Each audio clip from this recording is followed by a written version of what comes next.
Hello everyone and welcome back to another video from Crazy Gamer.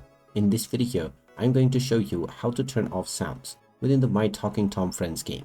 So let's get started right away. First of all, open up the game within your device, and once you open it up, you will be taken through the basic tutorial levels if this is the first time that you are playing the game.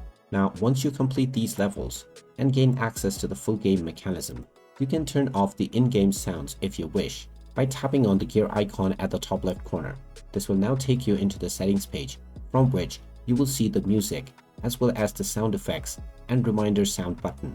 Just tap on each of these toggles and this will now turn off sounds within your game altogether. You can then continue to enjoy playing your game without your sound if you wish. If you change your mind at any point in time, then you can come back to the same settings menu and click on the toggle to turn on sounds once again. And there you have it. That is how easy it is to turn off sounds within the My Talking Tom Friends game. If you find this video helpful, make sure you hit that like button and subscribe to our channel if you haven't done so already. Also ring that notification bell to never miss another update from us. Thank you for watching and I will see you again in the next video.